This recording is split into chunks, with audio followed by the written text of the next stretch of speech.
Is screen is visible to everyone?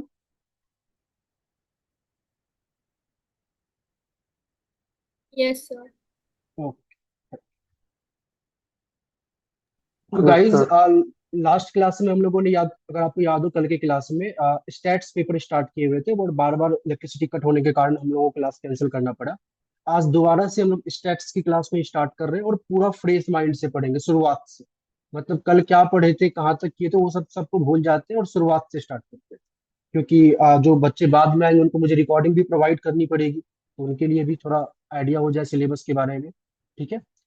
वैसे आपको syllabus तो कॉलेज में अब आइडिया हो चुका होगा कि आपको पढ़ना क्या है, बट फिर भी मैं आपको समझा देता हूँ। जो पेपर है आपका, that is introductory stats. Introductory stats. इसके अंदर में टोटल आपको 5 यूनिट्स पढ़ने हैं, जिसमें आपको पहले यूनिट में पढ़ना है इंट्रोडक्शन ऑफ स्टैट्स। इंट्रोडक्शन वाला पार्ट। अब इंट्रोडक्शन ऑफ स्टैट्स का बेसिकली मतलब क्या है, वो चीजें जो आप पहले पढ़कर आए हुए क्लास 11th में, क्लास 10th में, mean median mode, percentile, decile, histogram और जाइक्रोम, डिफरेंट कुछ चीजें एक्स्ट्रा भी पढ़ोगे, जैसे कि डायग्राम वगैरह भी कुछ एक्स्ट्रा पढ़ोगे। और पूरा का पूरा क्लास 12th नहीं, बट क्लास 12th को रिलेट करके आगे बढ़ोगे, क्लास 11th एंड 10th को रिलेट करके। मतलब एकेडमिक लेवल पे जो आपने पढ़ा है उसी को थोड़ा अच्छे लेवल पे पढ़ोगे। इसके बाद जो आपका सेकेंड यूनिट है, दैट इज प्रोबेबिलिटी। अगेन ये आप क्लास 12 को रिलेट करोगे, बट क्लास 12 में जितना आपने प्रोबेबिलिटी पढ़ा था उससे आपको कई गुना ज्यादा पढ़ना पड़ेगा। प्लीज सभी अपने अपने माइक को ऑफ कर लो, म्यूट योर सेल्फ। ओके। इसके बाद जो तीसरा यूनिट है आपके पास, इसके अंदर में आपको पढ़ना है that is random variable. Random variable जो फोर्थ यूनिट है आपके पास, इसमें आपको पढ़ना है। अच्छा, रैंडम वेरिएबल में क्या पढ़ना है, तो आप डिस्क्रीट एंड कॉन्टिन्यूअस वेरिएबल में डिफरेंस देखोगे और उसको फिर आगे कंटिन्यू करोगे। मतलब आप इंट्रोडक्शन एंड प्रोबेबिलिटी और जो आपने क्लास 12 में प्रोबेबिलिटी वगैरह पढ़ा था या प्रोबेबिलिटी डिस्ट्रीब्यूशन पढ़ा था, वो सब डिस्क्रीट के केस में पढ़ा था। इसके बाद अब कॉन्टिन्यूअस वेरिएबल में कैसे काम करेगा स्टेट्स, वो भी हम लोग पढ़ेंगे यूनिट नंबर 3 के अंदर में। इसके बाद आपके पास यूनिट नंबर 4 है, that is probability distribution. And last unit आपको पढ़ना है, that is joint probability distribution. Joint probability distribution कुछ इस तरीके से। इस 5 यूनिट को आपको जिस रीडिंग को फॉलो करना है, जो आपकी डीयू की सजेस्टिव रीडिंग है, that is JL devote. JL devote यहां से आपको करना है। आपको मेरे द्वारा जो है एक बुकलेट प्रोवाइड किया जाएगा, जिसमें स्टैट्स के सारे क्वेश्चंस होंगे। इन सभी यूनिट का यूनिट वाइज बुकलेट आपको प्रोवाइड किया जाएगा। उस बुकलेट के अंदर में जेएल डिबोर के सारे क्वेश्चंस होंगे, एज वेल एज एक आपका अल्टरनेटिव बुक होता है जेएल डिबोर का, that is Miller and Miller. उसके भी क्वेश्चंस आपको होंगे, क्योंकि जो आपका पेपर बनता है उसमें डायरेक्टली ऐसा नहीं कि जेएल डिबोर से ही क्वेश्चन होगा, वो और कई सारे अदर अदर बुक को भी फॉलो करते हैं पेपर बनाते टाइम। तो वहां पे जो इसका मेन अल्टरनेटिव बुक है, that is Miller and Miller. तो मिलर एंड मिलर के भी क्वेश्चंस अवेलेबल होंगे बुकलेट के अंदर में, एज वेल एज ड्यू के जो पास्ट ईयर क्वेश्चंस है वो भी अवेलेबल होंगे बुकलेट के अंदर में। तो जो आपको ये बुकलेट दिया जाएगा, अगर आप इस बुकलेट को पहले अच्छे तरीके से सॉल्व कर लेते हो, तो कहने का मतलब आप अपने सिलेबस का पूरा 100% कर चुके हो। इसके बाद भी अगर आपको जेएल डिबोर सॉल्व करना है वन बाय वन, या जेएल जेएल डिबोर को पढ़ना है, तो ये भी आप पढ़ सकते हो। मैं रिकमेंड करूंगा कि आप जेएल डिबोर को भी पढ़ो और उसके भी क्वेश्चंस को सॉल्व करो, सो डेट कि जब आप आगे अलग अलग फॉरेन ऑथर की बुक पढ़ो तो आप समझ सको कि कैसे बुक को पढ़ा जाता है। क्योंकि अभी तक आप सिर्फ और सिर्फ इंडियन ऑथर के बुक पढ़कर आए हो क्लास 12 तक। अब आपके पास जितने भी रीडिंग्स लगे होंगे सब फॉरेन ऑथर की बुक्स लगे होंगे। अगर सिलेबस के पॉइंट ऑफ व्यू से किसी को कोई भी डाउट है तो आप पूछ सकते हो। सिमरन, जो बुकलेट है आपको वो ग्रुप में मैं प्रोवाइड कर दूंगा, और ग्रुप की जब डिस्क्रिप्शन में आप देखोगे तो वहां पे बुकलेट का लिंक मिल जाएगा, जिसके अंदर में एमएमई और स्टेट्स दोनों की बुकलेट अवेलेबल है। जिस ग्रुप में आप ऐड होंगे, जहाँ पे आपको ये ग्रुप की लिंक मिली होगी, मतलब मीटिंग की लिंक मिली होगी। किसी को डाउट, एनीवन?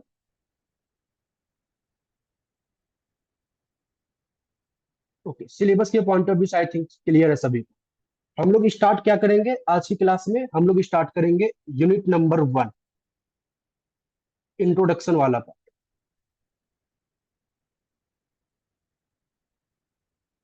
अच्छा, समटाइम्स आप लोग डाउट पूछते हो चैट बॉक्स में, अगर बेसिकली मैं चैट बॉक्स के डाउट को रिप्लाई ना करूं तो आप हैंड रेज करके उसके बाद अपने डाउट पूछ सकते हो। आपको बुकलेट बाय नहीं करना है, परचेज नहीं करना है, वो अवेलेबल है फ्री में। आप ग्रुप के जो डिस्क्रिप्शन में देखोगे वहां पे एक लिंक आपको दिख जाएगा जिसके अंदर में स्टडी मटेरियल अपलोडेड है। और मैं बार बार ग्रुप पे शेयर भी कर दूंगा दोबारा से इकोनॉमिक्स और सेमेस्टर का मटेरियल। आपको किसी भी चीज को परचेज नहीं करना है। अगर आप लाइव क्लास ज्वाइन करते हो तो लाइव क्लासेस में जो चीजें होंगी, जो नोट्स होगा, जो मटेरियल होगा, वो सब आपको ग्रुप पे मिल जाएगा। आपको 1 रुपए तक नहीं देना। बट अगर आप आगे जाके अपने कन्वीनियंस के हिसाब से नहीं रिकॉर्डिंग देखना चाहते हो तो शुरुआत के कुछ दिनों तक तो रिकॉर्डिंग अवेलेबल होगा। बट रिकॉर्डिंग कभी भी लॉक कर दिया जाएगा ऐप के ऊपर। जो रिकॉर्डिंग मिलेगी भी आपको तो वो ऐप के ऊपर मिलेगी। और कौन सा ऐप डाउनलोड करना है iOS के लिए या एंड्रॉयड फोन के लिए, ये सब इन्फॉर्मेशन ग्रुप पे मैं दे दूंगा। चलिए, तो हम लोग यूनिट नंबर 1 स्टार्ट करने वाले हैं, जिसमें पहले की याद अगर आपको लास्ट क्लास तो हमने सबसे पहले एक स्टैट्स का डेफिनेशन पढ़ा था कि what is the meaning of stats. जिसमें आपको समझाया था कि स्टैट्स इज नथिंग बट, यहाँ पे हम लोग डेटा को कलेक्ट करते हैं, मतलब कलेक्शन ऑफ डेटा। इसके बाद क्या करते हैं, तो डेटा को ऑर्गेनाइज करते हैं, तो ऑर्गेनाइजेशन ऑफ डेटा। इसके बाद क्या करते हैं, तो उसको समराइज करते हैं, तो समराइजेशन ऑफ डेटा। और जब आप समराइज कर लोगे तो इसी चीज को हम लोग प्रेजेंट करते हैं, तो प्रेजेंटेशन ऑफ डेटा।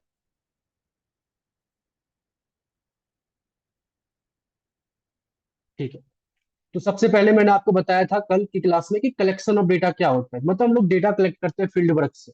जिस भी फील्ड में हम स्टडी करना चाहते हैं तो वहां से हमें डेटा को कलेक्ट करना है। डेटा कैसे कलेक्ट करेंगे आप आगे जाके पढ़ोगे, आगे जाके सीखोगे। ये बेसिकली एक पर्सनल एक्सपीरियंस होता है, ट्रेनिंग होता है। जैसे ही आपके पास डेटा अवेलेबल हो जाए, बीइंग एन स्टैटिस्टिशियन, अगर आपके पास मान लेते हैं कहीं से कोई डेटा मिल गया है, तो अब आपको अपना स्टैटिस्टिकल टूल्स यूज करना है। तो सबसे पहले आप क्या करोगे, जो आपको डेटा मिला उसको आप ऑर्गेनाइज करोगे according to your needs. Organise का मतलब क्या होता है कि लेटर सपोज डेटा है तो उसको हो सकता है आप डिफरेंट डिफरेंट सीरीज में कन्वर्ट कर सकते हो। अगर मान लेते हैं आपके पास एक एक्स है, मतलब कोई भी एक particular letter suppose X is nothing but a covid. अब इसके करस्पॉन्ड में आपको कुछ डेटा मिला तो आप इस डेटा को ऑर्गेनाइज कर रहे हो। क्या कर रहे हो, तो आप कोविड को 3 डिफरेंट स्टेजेस में डिवाइड कर रहे हो। स्टेज वन में जो कोविड पेशेंट है, जिसको मतलब कि मान लेते हैं वो उस पहले सिनेरियो पे है, पहले स्टेज पे है, जिसको अभी मतलब कोरोना हुआ ही है। स्टेज 2, जिसको मान लेते हैं थोड़ा मिड लेवल पे हो चुका है। स्टेज 3 जो लास्ट लेवल पे है। तो मान लेते हैं आपने क्या किया कि स्टेज 1 में कोविड के कितने पेशेंट है, स्टेज 2 में कितने हैं, स्टेज 3 में कितने हैं। इस तरीके से आपने क्या किया, डेटा को ऑर्गेनाइज कर दिया। सिमिलरली लेटर सपोज एक्स मान लेते हैं मार्क्स है, तो पहले आपने कुछ इस तरीके से लिखा, एक क्लास है क्लास 10, और क्लास 10 का आप मार्क्स देखना चाहते हो कि ऑन एन एवरेज मार्क्स कितना आया। तो आप पहले या तो इसको ऐसे देख सकते हो कि हाँ, ए नाम का लड़का को 2 नंबर आए हैं, बी नाम को लड़का को 2 मार्क्स आया है, सी को आया है 8, डी को भी आया है 8 ना, और ई को आया है 8 ना, मान के चलते हैं राम नाम के लड़का को 10 आया है। तो ऐसे आप लिख सकते हो। इसी चीज को आप ऐसे भी ऑर्गेनाइज कर सकते हो कि आप एक्स को मार्क्स मानोगे कि 2 8 10, और फ्रीक्वेंसी लिख लोगे कि 2 नंबर जो है, 2 मार्क्स जो कितने बच्चों को आया है। तो देखा जाए तो 2 बच्चों को 2 मार्क्स आया है। 8 मार्क्स कितने बच्चों को आया है, तो 3 बच्चों को 8 मार्क्स आए हैं। 10 मार्क्स कितने बच्चों को आया है, तो एक बच्चे को 10 मार्क्स आया है। तो ये क्या किया आपने, एक डिस्क्रीट सीरीज में ऑर्गेनाइज किया। तो इन सभी चीजों को बोलते हैं हम लोग डेटा को ऑर्गेनाइज करना। क्लियर है।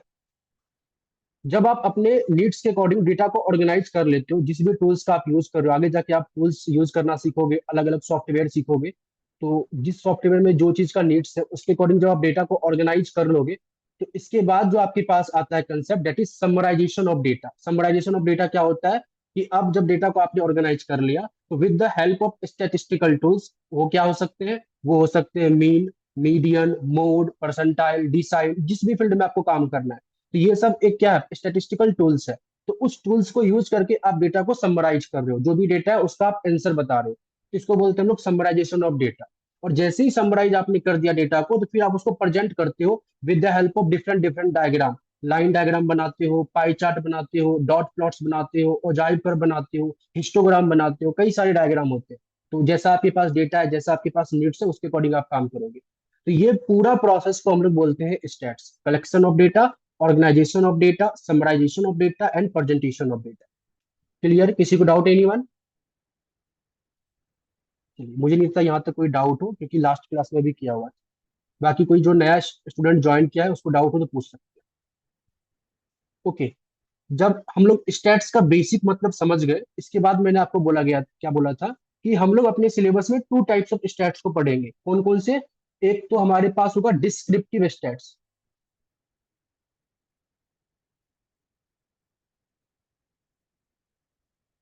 और एक हमारे पास होगा इन्फ्रेंशियल स्टैट्स।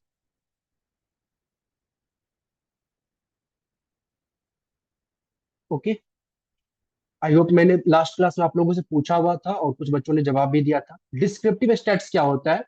जब भी हम लोग अपने पॉपुलेशन डेटा का यूज करके किसी भी तरीके का कोई इंटरप्रिटेशन देते हैं, मतलब पूरा का पूरा पॉपुलेशन डेटा को यूज करके, लेट सपोज हमारे पास एक मार्क्स है और इसके कई सारे डेटा है, और यही पूरा का पूरा डेटा है, इसको हमने नाम दिया ये पॉपुलेशन डेटा है। इस एक्स के फील्ड में मैं कोई बेसिकली स्टैटिस्टिकल टूल्स यूज करके इंटरप्रिटेशन करना चाहता हूँ, और इसके बिहाफ पे मेरे पास ये पॉपुलेशन डेटा है। तो इस पूरे डेटा को यूज करके जो मैं रिजल्ट निकालूंगा, ठीक है, इस पूरे डेटा को यूज करके जो मैं रिजल्ट निकालूंगा, तो कहने का मतलब ये रिजल्ट इस पूरे डेटा को एक्सप्लेन कर रहा है। तो पूरे पॉपुलेशन डेटा को यूज करके जो मैं वैल्यू बताऊंगा in terms of numerical value या इन टर्म्स ऑफ डायग्राम में एक्सप्लेन करूंगा, इस टाइप के स्टैट्स को बोलते हैं हम लोग डिस्क्रिप्टिव स्टैट्स। इन्फ्रेंशियल स्टैट्स क्या होता है? कि जो आपके पास ये पॉपुलेशन डेटा गिवन था, इस पॉपुलेशन डेटा में से आपने क्या किया, कुछ सैंपल को लिया, ये आपके पास आ गया सैंपल डेटा। अब इस सैंपल से आपने स्टैटिस्टिकल टूल्स लगाया इस सैंपल डेटा में, और इससे आपके पास एक रिजल्ट आया, और इस रिजल्ट से आपने इस पॉपुलेशन को जज किया, यू कैन से इन्फ्लुएंस किया, और यू कैन से प्रिडिक्ट किया। तो हमने क्या किया, पॉपुलेशन से एक सैंपल लिया, सैंपल पे स्टैटिस्टिकल टूल्स यूज किया, और उसका जो सॉल्यूशन आया, उसका जो फिगर आया, उसी फिगर से हमने पॉपुलेशन को प्रिडिक्ट किया। तो इस टाइप के स्टैट्स को हम लोग बोलते हैं इन्फ्रेंशियल स्टैट्स। तो डिस्क्रिप्टिव स्टैट्स में हम अपने पूरे पॉपुलेशन डेटा का यूज करके फिर जाके इंटरप्रिटेशन करते हैं। इन्फ्रेंशियल में हम अपने पॉपुलेशन से एक सैंपल लेते हैं, उस सैंपल को हम लोग यूज करते हैं, उससे जो रिजल्ट आता है उससे पॉपुलेशन को प्रिडिक्ट कर रहे होते हैं। तो ये डिफरेंस है डिस्क्रिप्टिव एंड इन्फ्रेंशियल में। किसी को doubt? Anyone? Okay. Descriptive basically ये होता है कि जब हम लोग जो हमारे पास पॉपुलेशन डेटा है, तो उस पूरे पॉपुलेशन डेटा को यूज करके जो भी मैंने रिजल्ट निकाला है वही मेरा सॉल्यूशन है, वही मेरा पॉपुलेशन डेटा बता रहा है। लेकिन इन्फ्रेंशियल में हम पूरे पॉपुलेशन डेटा का यूज नहीं करते, उसमें से थोड़ा सैंपल लेते हैं, सैंपल पे हम लोग अपना स्टैटिस्टिकल टूल्स यूज करते हैं, और उससे जो रिजल्ट आता है उससे हम अपने पॉपुलेशन को जज कर रहे होते हैं, प्रिडिक्ट कर रहे होते हैं, उसको बोलते हैं इन्फ्रेंशियल स्टैट्स। क्लियर? ये क्यों होता है, इन्फ्रेंशियल का कंसेप्ट क्यों आया है, वो आगे धीरे धीरे लोग सीखेंगे क्यों ऐसा होता है। ओके। तो अगर मैं इसको डिफाइन कर दूं, तो डिस्क्रिप्टिव स्टैट्स क्या होता है? It is describe the population data in terms of numerical value, or you can say in terms of diagram, table, etc. अब इन्फ्रेंशियल क्या होता है? It is use to map an inference, और you can say predict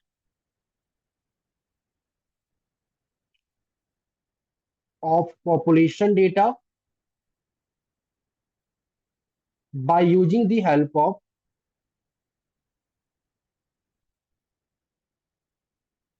sample data. Okay. तो descriptive में हम लोग population को यूज करके ही रिजल्ट बताते हैं, इन्फ्रेंशियल में हम पॉपुलेशन से सैंपल लेते हैं, और सैंपल को यूज करके रिजल्ट आता है, उस रिजल्ट से हम पॉपुलेशन को प्रिडिक्ट कर रहे होते हैं। तो कहने का मतलब, जैसे कि मैंने दो टर्म्स आपको बताया, एक टर्म्स मैंने आपको बताया पॉपुलेशन डेटा क्या होता है, और एक टर्म मैंने आपको बताया सैंपल क्या होता है। ठीक है। तो सबसे पहले थोड़ा सा देखते हैं कि पॉपुलेशन क्या होता है। पॉपुलेशन इन द सेंस कि मतलब कोई कंट्री का पॉपुलेशन नहीं है। हम लोग जिस भी फील्ड में अपने स्टैटिस्टिकल टूल्स को यूज करना चाहते हैं, मैं पॉपुलेशन के बारे में बताता हूँ कि किस डेटा को हम लोग पॉपुलेशन डेटा कहते हैं। तो हम लोग जिस भी फील्ड में अपने स्टैटिस्टिकल टूल्स को यूज करके कोई इंटरप्रिटेशन देना चाहते हैं, तो उस फील्ड में जितने भी डेटा अवेलेबल है, अगर मैं उन पूरे डेटा को एक साथ कंसीडर करूंगा, तो उसको हम लोग कहेंगे पॉपुलेशन डेटा। जैसे मैंने आपको लास्ट क्लास में एग्जांपल दिया था कि अगर मुझे ये देखना है कि सीबीएसई 2024 के अंदर में क्लास 12 का रिजल्ट कैसा रहा, किस तरीके से परफॉर्म किया गया है, तो मैं क्या करूंगा, सीबीएसई क्लास 12 में अपियर होने वाले जितने भी स्टूडेंट हैं, उन सबको लूंगा एक साथ, उन सबके नंबर को लूंगा एक साथ, तो वो मेरा पॉपुलेशन डेटा कहलाएगा। ठीक है। सैंपल क्या होता है? तो सैंपल होता है कि जो आपके पास पॉपुलेशन है उसी में से आपने कोई सेट उठा दिया। लेटर सपोज आप इसको मैथमेटिकल टर्म में कैसे कहोगे, sample is nothing but a subset of population. तो पॉपुलेशन में से ही आपने कुछ पार्ट लिया और उस पे अपना स्टैटिस्टिकल टूल्स यूज किया। जैसे फॉर एग्जांपल मुझे दिल्ली का रिजल्ट चेक करना था कि दिल्ली के अंदर में सीबीएसई क्लास 12 का रिजल्ट कैसा रहा, तो मैंने क्या किया, दिल्ली के सारे स्कूल के बच्चों को नहीं लिया, मान लेते हैं 10 या 15 स्कूल को लिया, 15 स्कूल के बच्चों का परफॉर्मेंस को देखा और पूरे दिल्ली के परफॉर्मेंस को बता दिया कि जो 15 स्कूल के बच्चों का परफॉर्मेंस था उसी के बिहाफ पे मैंने पूरे दिल्ली के बच्चों के परफॉर्मेंस को प्रिडिक्ट कर दिया। तो ये जो मैंने 10 से 15 स्कूल के बच्चों को लिया था, ये हमारा एक सैंपल था। Sample is nothing but a subset of population. और पॉपुलेशन क्या होता है, जिस भी फील्ड में हम अपना वर्क करना चाहते हैं उस फील्ड में जितने भी डेटा अवेलेबल है उन सबको एक साथ कंसिडर करेंगे, तो दैट इज पॉपुलेशन डेटा। यहाँ तक किसी को डाउट एनी? थोड़ा मैं फास्ट इसलिए जा रहा हूँ क्योंकि लास्ट क्लास में मैंने ये सब बता दिया, बट फिर भी किसी को डाउट हो तो प्लीज पूछ लेना।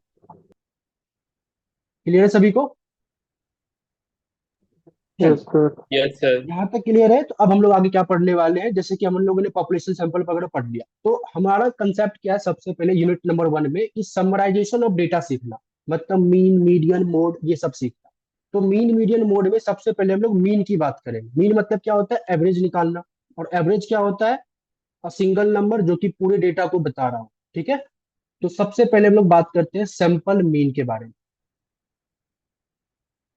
सैंपल मीन, जिसको हम लोग एक्स बार से रिप्रेजेंट करते हैं, ये इसका सिंबल होता है सैंपल मीन का, एक्स बार। ओके। अब इस सैंपल मीन को करने के टोटल 3 मेथड्स होते हैं। पहला मेथड है हमारे पास, दैट इज डायरेक्ट मेथड। दूसरा मेथड है हमारे पास, that is assume mean method.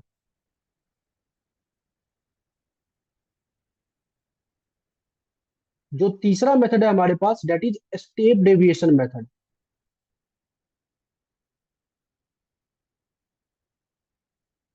3 method से हम लोग इस सैंपल मीन को क्या कर सकते हैं, सॉल्व कर सकते हैं। सिमिलरली सैंपल मीन जो आपके पास डेटा अवेलेबल होगा, वो डेटा भी 3 अलग अलग डिफरेंट टाइप में अवेलेबल होगा। कैसे कैसे अवेलेबल होगा?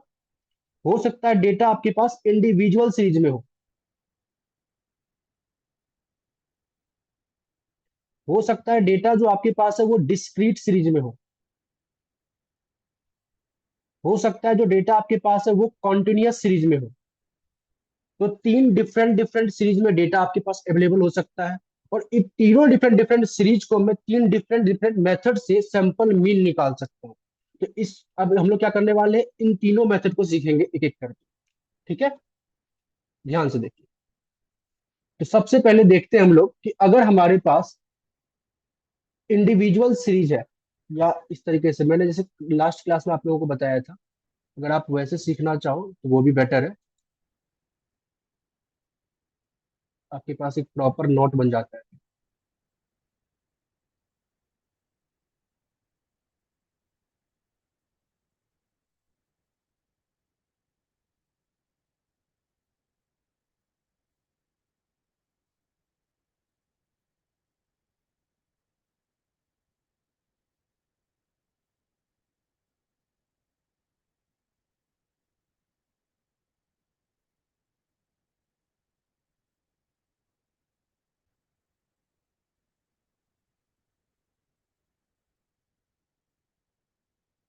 ओके, मैंने 3 अलग अलग कॉलम बना लिए। इस कॉलम में मैं क्या करूंगा,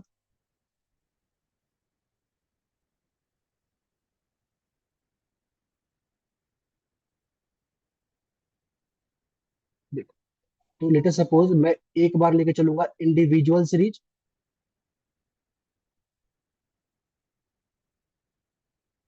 एक बार मैं लेके चलूंगा डिस्क्रीट सीरीज, और एक बार मैं लेके चलूंगा कॉन्टिन्यूस सीरीज।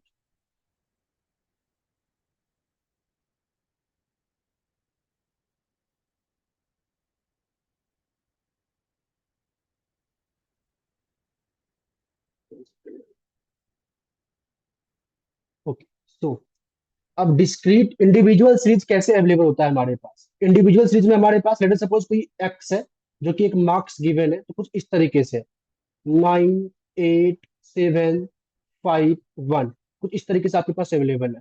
डिस्क्रीट सीरीज कैसे होता है, लेट सपोज ये मार्क्स है 2, 4, 6, 8, 10। अब ये मार्क्स कितने बच्चों को आया है, इसके क्रॉसपॉन्ड में फ्रीक्वेंसी होती है कि 2 मार्क्स लेटर सपोज 9 बच्चों को आया है, 4 मार्क्स लेटर सपोज 8 बच्चों को आया है, 7, 5, 1, कुछ इस तरीके से।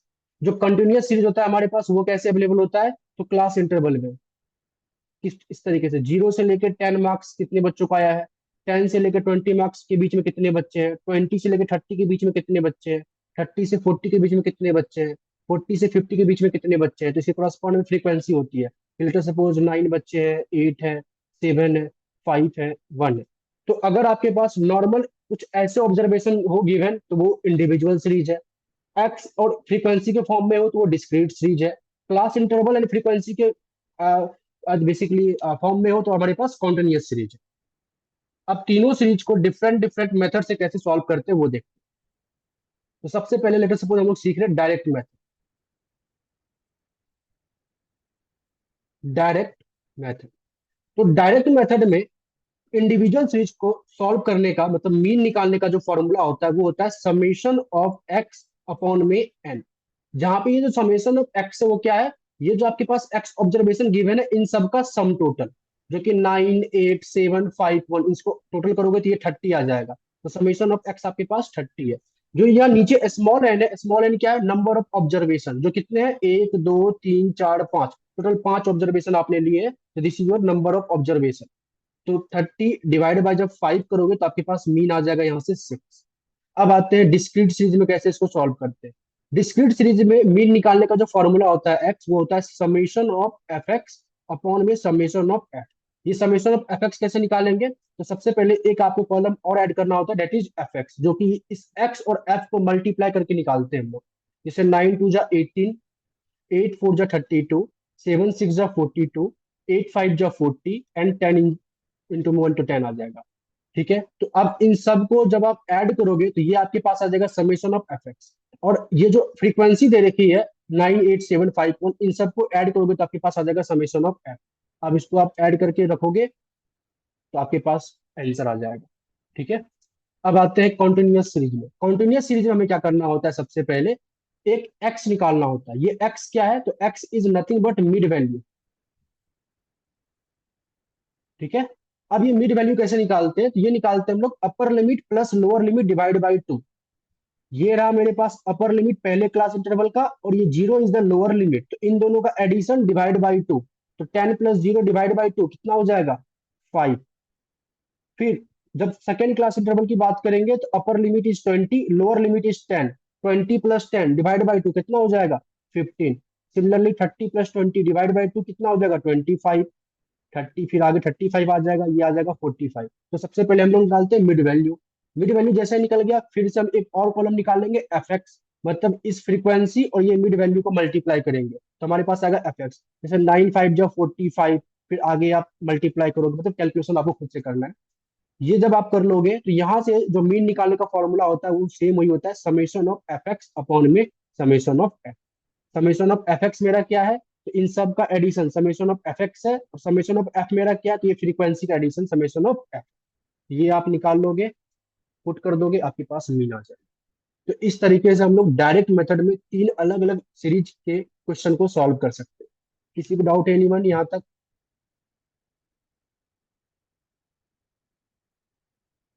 आई होप किसी को डाउट नहीं हो। चलिए, अब हमारे पास डाउट होगा तो प्लीज पूछ लीजिएगा हैंड रेज करके। अब हमारे पास है अज्यूम मीन मेथड। अब अज्यूम मीन मेथड से कैसे सॉल्व करेंगे, फिर से वही सिनेरियो, हमारे पास एक एक्स गिवन होगा 9 8 7 5 1, अगर डिस्क्रीट सीरीज है तो कुछ इस तरीके से गिवन होगा, 2 4 6 8 10। फ्रीक्वेंसी है लेट सपोज 9 8 7 5 1। और इन कॉन्टिन्यूस सीरीज है तो हमारे पास इस तरीके से गिवन होगा, क्लास इंटरवल 0 से लेके 10, 10 से लेके 20, 20 से लेके 30, 30 से लेके 40 एंड 40 से लेके 50। कॉरस्पॉन्ड में फ्रीक्वेंसी 9 8 7 5 1। चल, तो हमारे पास इस तरीके से लेटर सपोज सीरीज गिवन है। चल, सबसे पहले बात करते हैं अज्यूम इन मेथड के हेल्प से हम लोग इंडिविजुअल सीरीज को कैसे सॉल्व करते हैं। अज्यूमिंग मेथड क्या कहता है कि जो भी आपके पास ऑब्जर्वेशन गिवन है, इनमें से आप कोई एक नंबर को अज्यूम कर लो। अच्छा, ये जो नंबर आप अज्यूम करोगे वो या तो इनमें से कोई एक होगा, मतलब 9 8 7 5 1, इनमें से आप किसी एक को अज्यूम कर सकते हो, या तो अपने मर्जी से बाहर से भी कुछ भी अज्यूम कर सकते हो, 100 200 500, जो आपकी मर्जी हो। तो लेटर सपोज मैंने क्या किया, इस ऑब्जर्वेशन में से ही किसी एक नंबर को अज्यूम कर लिया, लेटर सपोज ए, जो कि है मेरा 8। ए टेंस फॉर जो अज्यूम नंबर आपने किया, जिस नंबर को अज्यूम किया उसको आपने ए से डिनोट किया। तो मान लेते हैं आपने 8 को अज्यूम किया। अब जैसे ही आपने एक नंबर को अज्यूम कर लिया, इसके बाद आप निकालो डी। डी टेंस फॉर होता है डेविएशन, जो कैसे होगा, एक्स माइनस में ए, इस तरीके से निकलेगा। तो 9 - में 8 1 आ जाएगा, 8 - में 8 क्योंकि 8 आपका अज्यूम मीन, तो 0 आ जाएगा। 7 - में 8 जो कि आ जाएगा -1। 5 - में 8 -3। 1 - में 8 -3। तो पहला स्टेप था कि एक नंबर को अज्यूम करना, दूसरा स्टेप था डेविएशन निकालना, जो कि कैसे आता, ऑब्जर्वेशन माइनस में अज्यूम नंबर। जैसे ये आपने निकाल लिया, तो यहाँ पे जो मीन निकालने का फॉर्मूला होता है वो होता है समेशन ऑफ डी अपॉन में एन। जहाँ पे समेशन ऑफ डी हमारा क्या होगा, इन सबका sum total is summation of D, और एन हमारा क्या होगा, तो नंबर ऑफ ऑब्जर्वेशन। तो इनका सम टोटल एक बार निकालते देखते क्या होता है, -7 -3 -10 -11, और ये तो ये बेसिकली ये -10 आ जाएगा। अच्छा, फॉर्मूला में मैंने एक चीज मिस किया, यहाँ पे ये नहीं होगा, फॉर्मूला आपका ये होगा, ए जो अज्यूम नंबर है प्लस में समेशन ऑफ डी अपॉन में। ओके, तो अज्यूम नंबर आपके पास 8 है, प्लस में समेशन ऑफ डी आपके पास आया था -10। नंबर ऑफ ऑब्जर्वेशन आपके पास टोटल 5 है। इसको जब आप सॉल्व करोगे तो आपके पास आंसर आएगा 6। तो जब अज्यूम मीन मेथड से आपने सेम डेटा को सॉल्व किया तो मीन आया था आपके पास 6। सिमिलरली जब आपने डायरेक्ट मेथड से सॉल्व किया था तब भी मीन आया था आपके पास 6। तो अगर डेटा सेम है तो आप किसी भी मेथड को यूज करो, जो आपके पास वैल्यू आएगी वो सेम ही आएगी। तो मतलब जब आप मीन फाइंड आउट करते हो किसी भी डेटा के क्रॉसपॉन्ड में, तो आप डायरेक्ट मेथड यूज करो, चाहे अज्यूम मीन मेथड यूज करो, चाहे स्टेप डेविएशन यूज करो, जो आंसर होगा वो सेम ही होगा हर एक फील्ड में। अब आते हैं हम लोग यहाँ पे कि अगर हमारे पास डिस्क्रीट सीरीज गिवन हो तो कैसे हम लोग सॉल्व करेंगे। तो डिस्क्रीट के कंसेप्ट में भी हमारे पास वही है कि पहले आप एक नंबर को अज्यूम करो, जो आपके पास एक्स ऑब्जर्वेशन गिवन है, इसमें से कोई एक नंबर को अज्यूम करो। अच्छा, ये नंबर इसमें से भी हो सकता है, इसके बाहर से भी हो सकता है। तो मैंने इसी में से एक 4 को अज्यूम कर लिया, letter suppose A equal to 4। This is my assume number. जैसे ही आपने अज्यूम कर लिया एक नंबर को, तो फिर आप फिर से डी निकालो, मतलब डेविएशन, जो निकलेगा एक्स माइनस में ए। तो 2 - में 4 -2, 4 - में 4 0, 6 - में 4 2, 8 - में 4 4, 10 - में 4 6। डी आ गया। इसके बाद एक और कॉलम आपको बनाना, डेट इज एफ डी, जहाँ पे 9 इंटू, मतलब इस वाले column, second column and third column को मल्टीप्लाई करना है। तो 9 इंटू में -2 डेट इज -18। 8 इंटू में 0 तो ये 0 आ जाएगा। 7 इंटू में 2 ये 14 आ जाएगा। 5 4 जा 26। ओके, जैसे ही आपने यहाँ तक आप कर लोगे, आपके पास जो फॉर्मूला होता है यहाँ पे वो होता है X bar is equal to A plus में summation of F D upon में समेशन ऑफ एफ। जहां पे समेशन ऑफ एफ डी आपके पास ये होगा, समेशन ऑफ एफ आपके पास इन सब का सम टोटल होगा। आप जब सब निकाल लोगे, पुट करोगे, तो आपके पास सॉल्यूशन आ जाएगा, आंसर आ जाएगा। तो इस तरीके से हम लोग डिस्क्रीट सीरीज को सॉल्व करते हैं। सिमिलरली जब कॉन्टिन्यूस सीरीज को सॉल्व करने की बात आएगी, तो सबसे पहले हम लोग क्या करेंगे, एक्स निकालेंगे। एक्स क्या है, तो मिड वैल्यू कैसे निकलेगा, upper limit plus lower limit divide by 2। ये आ जाएगा 5। 10 + 0 डिवाइड बाय 2 करके, फिर 20 + 10 डिवाइड बाय 2, ये 15 आ जाएगा। ये आ जाएगा 25, ये आ जाएगा 35, ये आ जाएगा 45। जैसे ही आपके पास मिड वैल्यू आ गया, अब इस मिड वैल्यू में से आप किसी एक नंबर को अज्यूम कर लो, या आप अपने मन से कुछ भी अज्यूम कर सकते हो। मैंने लेटर सपोज अज्यूम किया इस 15 को, तो मेरा अज्यूम नंबर है ए इक्वल टू 15। उसके बाद जैसे आपने अज्यूम कर लिया, तो फिर आप डी निकालो। डी कैसे निकलेगा, एक्स माइनस ए। तो आप फिर यहाँ से डी निकाल लो। फिर डी जब निकाल लोगे तो फिर आपको एक और कॉलम निकालना पड़ेगा, एफ डी। एफ डी कैसे निकलेगा, तो second column and fourth column को मल्टीप्लाई करके। तो यहाँ से आपके पास एफडी आ जाएगा। मतलब कैसे निकलेगा, तो ये टर्म और इस टर्म को मल्टीप्लाई कर। आई होप समझ में आ रहा हो आपको। तो एफडी निकाल लोगे तो फिर एफडी का सम टोटल निकाल लो और एफ का सम टोटल निकाल लो। जैसे ये आप कर लोगे तो यहाँ से भी जो फॉर्मूला होता है मीन का वो होता है ए प्लस में summation of F D upon में summation of F. This is the formula for assume mean method जब कॉन्टिन्यूअस सीरीज गिवन है। यहाँ तक किसी को डाउट एनीवन? ये इसलिए मैं थोड़ा फास्ट पढ़ा रहा हूँ क्योंकि ये आपकी क्लास 11 का टॉपिक है, मतलब एकेडमिक लेवल को मैं बस रिवाइज कर रहा हूँ। क्योंकि क्या पता इससे भी अगर मान लेते पेपर में आप लोगों का भाग्य बहुत अच्छा रहा, लक बहुत अच्छा रहा, तो 5 नंबर में क्वेश्चन पूछ देता है। तो पूछ देगा तो आपको ये भी कम से कम आना चाहिए अच्छे तरीके से। कई बार होता है कि हम लोग सिंपल चीज भूल जाते हैं। ओके। अब हमारे पास तीसरा मेथड है, that is step deviation method. जैसा कि मैंने आपको बताया था कि स्टेप डेविएशन मेथड जनरली हम लोग यूज करते हैं किसके लिए, कॉन्टिन्यूअस सीरीज के लिए। कि अगर हमारे पास कुछ इस तरीके से क्लास इंटरवल गिवन हो, 0 से लेके 10, 10 से लेके 20, 20 से लेके 30, 30 से लेके 40 एंड 40 से लेके 50, इसके करॉस्पॉन्ड में फ्रीक्वेंसी गिवन हो 9, 8, 7, 5, 1। तो जब स्टेप डेविएशन की बात आएगी तो हम लोग क्या करेंगे, सबसे पहले क्या करेंगे, एक एक्स निकालेंगे दैट इज मिड वैल्यू, जो कि फिर से वही upper limit plus lower limit divide by 2 होगा। तो यहाँ से आपके पास आ जाएगा 5, यहाँ से आ जाएगा 15, यहाँ से 25, यहाँ से 35, यहाँ से 45। जैसे आपने ये मिड वैल्यू निकाल लिया, अब फिर से आपको इसी मिड वैल्यू में से किसी एक नंबर को अज्यूम करना है तो यहाँ से कर लो, या बाहर से करना है तो आप बाहर से कर सकते हो। ओके, तो लेटर सपोज आपने इसमें से किसी एक को अज्यूम कर लिया, 15 को, तो आपका अज्यूम नंबर है 15। जैसे आपने अज्यूम नंबर निकाल लिया तो फिर आप क्या करोगे, डी निकालोगे। D stands for deviation, x minus में ए। तो मैंने यहाँ पे स्मॉल एक्स लिखा है तो स्मॉल एक्स लिखता हूँ, स्मॉल एक्स माइनस में ए। तो 5 माइनस में 15 जो कि आएगा -10, 15 माइनस में 15 जो कि 0, 25 माइनस में 15 जो कि 10, ये 20 आ जाएगा, ये 30 आ जाएगा। जैसे आप डी निकाल लोगे फिर आपको निकालना है एक डी डैश। ये डी डैश क्या होता है, तो D dash is nothing but, इसको निकालने का फॉर्मूला होता है डी अपॉन में एच। ठीक है, जिसमें कि डी तो आपका ये है और एच क्या है, तो H is nothing but a difference between class interval, और you can say width of class interval. 0 और 10 के बीच का डिफरेंस 10 - 0 10 होगा, 10 और 20 के बीच का डिफरेंस 10 है, 20 और 30 के बीच का डिफरेंस 10 है। या तो ऐसे आप समझ सकते हो, या तो विद 0 और 10 का बीच की चौड़ाई विथ क्या है, तो 10 है। तो कहने का मतलब ये निकालोगे तो हमारे पास क्या आ जाएगा, यहाँ पे -10, डी है हमारे पास -10, एच हमारे पास 10, ये आ गया -1। यहाँ पे अगर देखोगे तो डी है आपके पास 0, एच है आपके पास 10, तो ये आ जाएगा 0। यहाँ देखोगे तो डी है आपके पास 10, एच आपके पास 10, यहाँ आ जाएगा 1। डी है आपके पास 20, एच आपके पास 10, जो कि आ जाएगा 2। डी है आपके पास 30, एच आपके पास 10, जो कि आ जाएगा आपके पास 3। तो यहाँ से आपके पास डी डैश आ जाएगा। फिर जैसे ही डी डैश आ जाए तो आप क्या करोगे, फिर एफ डी डैश निकालोगे। एफ डी डैश कैसे निकलेगा, सेकेंड कॉलम उसके बाद फिफ्थ कॉलम, इन दोनों को मल्टीप्लाई करके आपके पास आ जाएगा एफ डी डैश। तो इन दोनों को जब आप मल्टीप्लाई करोगे तो आपके पास ये आ जाएगा एफ डी डैश। और जैसे ये एफ डी डैश आ जाए तो यहाँ से जो फॉर्मूला हमारा बनता है मीन निकालने का, X bar is equal to A plus में summation of F D dash upon में multiply by H, where H is with.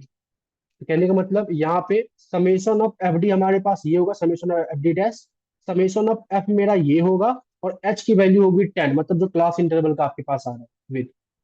किसी को डाउट एनीवन? सर यहाँ तक नहीं किसी को डाउट? यस सेकंड और फिफ्थ, सेकंड और फिफ्थ कॉलम कौन सा सर? ये रहा सेकेंड कॉलम और ये रहा फिफ्थ कॉलम। ये आपके पास एफ, ये आपके पास डी डैश। तो 9 इंटू में -1 करोगे तो पहला आ जाएगा -9, कुछ इस तरीके से। ओके। ठीक है, मैट्रिक्स के फॉर्म में है, कॉलम एंड रो जो मैं बता रहा हूँ। ओके। तो अगर आपको यहाँ तक समझ में आ गया तो ये हम लोगों ने क्या किया, एकेडमिक को थोड़ा रिवाइज किया कि अगर हमारे पास इस टाइप से कोई क्वेश्चन आ जाता है, तो ऐसा होता है पेपर में एक दो बार आ चुका है कि आपके पास एक सीरीज दे देता है और किसी पर्टिकुलर मेथड से बोलता है उसको सॉल्व करो, तो आपको ये आने चाहिए। ओके।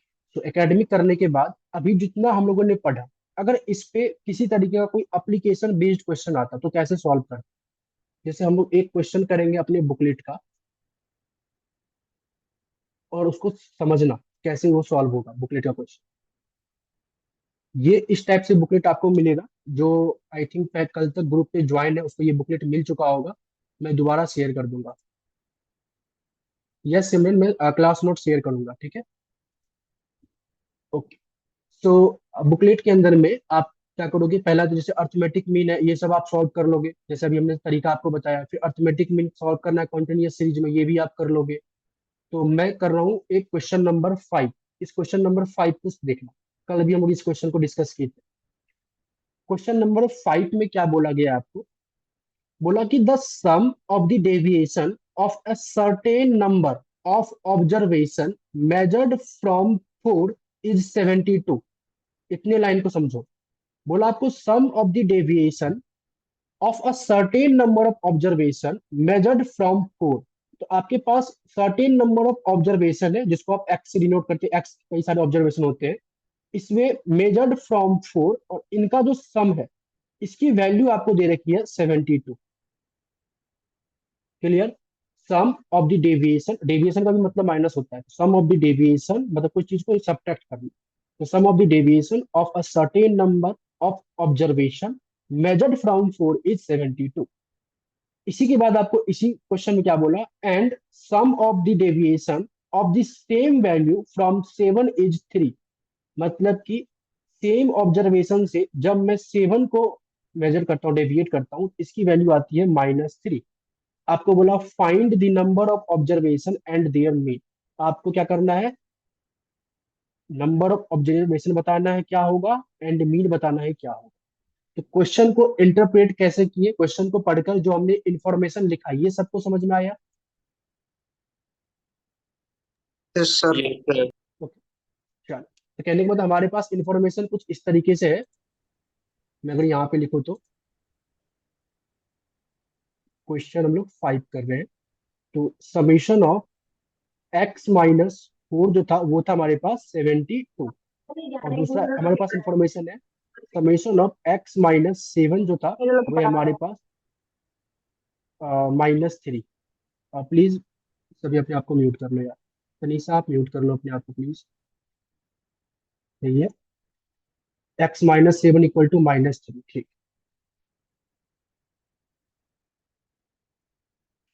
ठीक है। तो हमारे पास ये इंफॉर्मेशन था, हमें करना क्या था, हमें निकालना था नंबर ऑफ ऑब्जर्वेशन क्या होगा एंड मीन क्या होगा, ये निकालना था। अगर आप सभी एग्री करो तो जिस फॉर्म में हमारे पास ये इंफॉर्मेशन आया है, क्या हम लोग बोल सकते हैं ये जो इंफॉर्मेशन है ये आपको एक अज्यूम मीन मेथड के से हम लोग जो मीन सॉल्व करते हैं उसके जैसा दिख रहा हो। अज्यूम मीन मेथड में हमारे पास देखो फॉर्मूला क्या होता था, अगर अभी आपको याद हो तो हमने बोला था अज्यूम मीन मेथड में जो हम लोग मीन निकालते हैं उसका फॉर्मूला होता है ए प्लस में समेशन ऑफ डी अपॉन में एन। जहां पे ये समेशन ऑफ डी क्या था, समेशन ऑफ डी था आपके पास ऑब्जर्वेशन में से आप माइनस कर रहे थे किसको, अज्यूम मीन को, मतलब अज्यूम नंबर को, not assume mean, assume number को। तो क्या आपको ये जो समेशन ऑफ एक्स माइनस ए है ये समेशन ऑफ x-4 की तरह दिख रहा है, बोलो। Yes, sir. तो अगर आप इसको रिलेट कर रहे हो कि ये अज्यूम मीन मेथड से सॉल्व किया गया है तो आप इसको सॉल्व करने का और भी कई सारे तरीके हैं। बट लेटर सपोज हमको बाकी तरीका नहीं आता, तो अगर आपको अज्यूम मीन मेथड आपने पढ़ा है तो आप पहली बार क्या करोगे, आप रिलेट करोगे कि हाँ इस तरीके से इसको हम लोग देख सकते हैं कि अज्यूम मीन से सॉल्व होगा। अच्छा, अगर आप सभी एग्री करो तो कहने का मतलब ये है कि अगर मैं पहले वाले इक्वेशन को देखो, this is my equation first, this is my equation second. तो पहले वाले को मैं देखूं तो क्या मैं लिख सकता हूँ, पहले वाले से जो मेरा एक्स बार आया होगा जिसमें ये 4, क्या ये 4 अज्यूम नंबर की तरह काम कर रहा है, तो 4 प्लस में समेशन ऑफ x-4 अपॉन में n, ऐसे लिख सकते हैं। सिमिलरली मेरे पास एक और इक्वेशन है, अगर उसको भी मैं लिखूं तो क्या मैं लिख सकता हूँ, X bar is equal to दूसरे इक्वेशन से जो ए का काम कर रहा है वो 7 कर रहा है, तो 7 प्लस में समेशन ऑफ x-7 अपॉन में n। ये हमने लिखा दूसरे इक्वेशन को देखकर। ओके। और अभी मैंने आपको बताया था, जब अज्यूमिंग मेथड हम लोग सॉल्व कर रहे थे, तो मैंने आपको बताया था कि यहाँ पे आप जो नंबर अज्यूम कर रहे हो ए, वो आप चाहे अपने ऑब्जर्वेशन में से करो, चाहे बाहर से कुछ भी करो, कोई भी नंबर अज्यूम करो, लेकिन जो लास्ट का आपका आंसर आएगा वो सेम आएगा। अगर आप 8 के प्लेस पे 7 को अज्यूम करते, 100 को अज्यूम करते, तो भी आपका आंसर जो मीन आता है वो सेम आएगा। तो इस कंसेप्ट से क्या मैं बोल सकता हूँ कि मेरा अज्यूम नंबर या तो मैं 4 करूं या 7 करूं, जो ये मीन आ रहा होगा ये सेम आ रहा होगा। क्लियर? Yes sir. तो अगर ये सेम आ रहा होगा तो क्या मैं बोल सकता हूँ अगर लेफ्ट हैंड साइड दोनों इक्वेशन की सेम है तो राइट हैंड साइड भी दोनों इक्वेशन की सेम होगी। और पहले वाले इक्वेशन को मैं कुछ इस तरीके से लिखता हूँ, 4 प्लस में पहला वाला इक्वेशन में समेशन ऑफ x माइनस 4 की वैल्यू आपको 72 दे रखी थी अपॉन में n। This is your first equation. और ये किसके इक्वल होगा? ये इक्वल होगा आपके पास सेकेंड वाले इक्वेशन के आरएचएस वाली साइड से, जो कि क्या है, 7 प्लस में समेशन ऑफ x माइनस 7 की वैल्यू -3 दे रखी थी अपॉन में n। अब क्या मैं इसको सॉल्व करके n निकाल सकता हूँ ना? कैसे निकलेगा? 4n प्लस में 72 is equal to 7n minus में 3। तो इसको अगर आप देखोगे तो क्या यहाँ से बोल सकते हो 3n इज इक्वल टू 75 आ जाएगा एंड n इक्वल टू हमारे पास आ जाएगा 25। This is your first answer, number of observation. Clear? अब जैसे ही आपके पास n आ चुका है, नंबर ऑफ ऑब्जर्वेशन, तो आप क्या करो, किसी भी इक्वेशन में, चाहे ये फर्स्ट वाला या सेकेंड वाला, किसी में पुट कर दो, आपके पास मीन आ जाएगा। कैसे मीन आएगा? लेटर सपोज मैं फर्स्ट वाला पुट करता हूँ। फर्स्ट वाला क्या था हमारे पास था एक्स बार क्या था, तो 4 प्लस में समेशन ऑफ x-4 अपॉन में n। तो एक्स बार मेरा क्या होगा, 4 प्लस में समेशन ऑफ x-4 की वैल्यू थी 72, n की वैल्यू हमारे पास अभी निकाला हम लोगों ने 25। इसको सॉल्व करोगे तो क्या आपके पास आ जाएगा मीन? Yes sir. तो इस तरीके से आप इसको सॉल्व करोगे अगर आपके क्वेश्चन में आता है, पेपर में अगर इस तरीके से क्वेश्चन आता है तब चीज सॉल्व करो। ओके, अब मान लेते हैं इस क्वेश्चन को मैं इतना कॉम्प्लिकेटेड नहीं करता, किसी को भी कंसेप्ट नहीं आता है, कोई मैथमेटिक्स में ज्यादा तेज है उसको मैथमेटिक्स का कंसेप्ट आता है, तो इसी सेम क्वेश्चन को हम लोग मैथमेटिक्स के कंसेप्ट से भी सॉल्व कर सकते हैं। उसके लिए मैं आपको एक छोटा सा टॉपिक समझाता हूँ, टॉपिक नहीं है बस कंसेप्ट है, बस रिकॉल कर रहा हूँ। कईयों को आप लोगों में से आता होगा, कईयों को नहीं आता होगा। अगर आप सभी एग्री करो तो जो हमारे पास summation of X I from I equal to 1 से लेके n, अगर मैं ऐसा लिखता हूं तो क्या मैं इसको कुछ इस तरीके से ब्रेक कर सकता हूँ? दिस इज नथिंग बट कुछ ऐसा हम लोग बोल रहे हैं, x1 प्लस में x2 प्लस में x3 प्लस में डॉट डॉट डॉट xn। क्या इसका यही मतलब है? Yes sir. x1 से xn तक आपने समेशन किया, मतलब इस चीज को आपने मैथमेटिकल टर्म में ऐसे लिखा, तो ये और ये दोनों आपस में इक्वल है ना? समेशन ऑफ एक्स आई आई 1 से लेके n, ये आपस में इक्वल है। चलिए, ये आपने सीखा होगा, थोड़ा सा और अच्छे से सीख लें। सेकेंड हमारे पास पार्ट क्या है, summation of I equal to 1 से लेके n ए एक्स आई। मतलब हमारे पास क्या है, ये A is a constant term, X I is a variable. X हमारे पास वेरिएबल है और ए मेरा कांस्टेंट टर्म है। तो आपने क्या सीखा होगा कि ए हमारा कॉमन बाहर आ जाता है, सबको पता है वो कैसे आता है, कुछ इस तरीके से आता होगा। इसको हम ऊपर वाले के तरीके से अगर लिखना चाहे तो ऐसे लिखेंगे, ए एक्स वन प्लस में ए एक्स टू प्लस में dot dot dot A X N. इसके बाद हम क्या कर सकते हैं, ए को कॉमन ले लेंगे तो अंदर क्या बचेगा, एक्स वन प्लस में एक्स टू प्लस में dot dot dot X N. तो इसको हम फाइनली क्या लिख सकते हैं, ए और एक्स वन से एक्स एन के समेशन को हम लोग लिख सकते हैं ये आई इक्वल टू 1 से लेके एन एक्स। ओके, तो अगर हमारे पास कोई कांस्टेंट टर्म है, मतलब वेरिएबल के साथ कोई कांस्टेंट टर्म है, तो वो कांस्टेंट टर्म बाहर आ जाता है और वेरिएबल के साथ समेशन लगता है। This is your second concept. अब हमारे पास third concept, that is, please आप लोग बोर्ड पे मत लिखना कुछ भी। Okay. तीसरा कंसेप्ट हमारे पास that is summation of I equal to 1 से लेके N A. A is a constant term, कोई बताएगा इसकी वैल्यू क्या होगा, ये क्या होगा? सर ए मल्टीप्लाई में एन एन प्लस 1/2। नहीं, एक A is a constant term, और कांस्टेंट आपका आपको बताना है एन टाइम्स कांस्टेंट होगा। बिल्कुल सही प्रांशु, एन टाइम्स कांस्टेंट होगा। आप देखो ये कैसे, इसको थोड़ा डिराइव करते हैं कैसे होगा एन टाइम कांस्टेंट।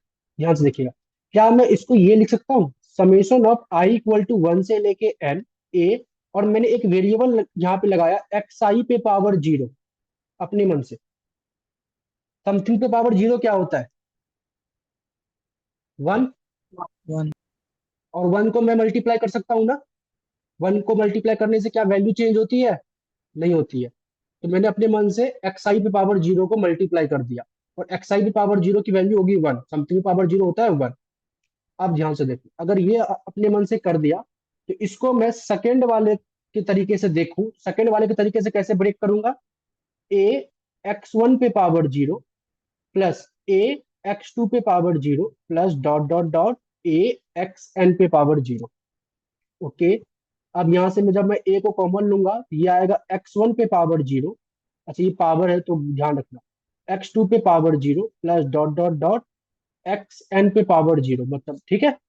ए समथिंग पे पावर 0 होता है 1, ये भी हो जाएगा 1, ये भी हो जाएगा 1। और n टाइम्स 1 को क्या मैं लिख सकता हूँ, ये n टाइम्स 1 है। तो समेशन ऑफ कांस्टेंट क्या आ गया आपके पास, n टाइम्स कांस्टेंट। क्लियर है सभी को। तो आपको दो चीजें या एक चीज यहां से ध्यान रखनी है कि जब भी हमारे पास वेरिएबल के साथ कांस्टेंट हो, तब कांस्टेंट कॉमन बाहर आ जाएगा, समेशन वेरिएबल के साथ लगेगा। और जब भी हमारे पास सिर्फ और अकेला कांस्टेंट हो और उसके साथ समेशन लगा हुआ है, तो वो n टाइम कांस्टेंट होगा। क्लियर। अगर ये कंसेप्ट आप समझ में आ चुका है आपको, तो अब हम लोग देखते हैं same question, question number 5। Question number 5 में हमारे पास जो गिवन था वो क्या था, एक हमारे पास था समेशन ऑफ एक्स माइनस में 4 is equal to 72, this is your equation number 1। और एक हमारे पास था समेशन ऑफ एक्स माइनस में 7 is equal to -3, this is your equation number 2। जब मैं पहले इक्वेशन को ब्रेक करूंगा, तो क्या मैं पहले इक्वेशन को लिख सकता हूँ, समेशन ऑफ एक्स माइनस में summation of 4 is equal to 72। Summation of x, x क्या है, एक वेरिएबल है, तो जैसा का तैसा मैंने रखा। समेशन ऑफ 4, बताओ 4 एक कांस्टेंट टर्म है ना, तो क्या आएगा summation of 4, 4n. N times 4, बिल्कुल सही, n times 4 is equal to 72।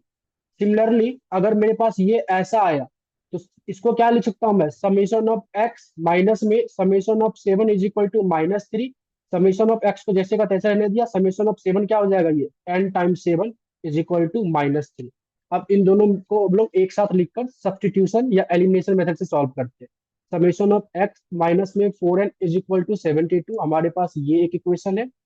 Summation of x minus में 7n इज इक्वल टू -3, हमारे पास ये दूसरा इक्वेशन है। सभी को पता है elimination method, minus plus plus, ये कट जाएगा। 7n माइनस 4n क्या यहाँ से आएगा, 3n, 3 प्लस में 72, ये आ जाएगा 75, n इज इक्वल टू 25। देखो यहां से भी आपके पास n 25 है। क्लियर है ये कंसेप्ट।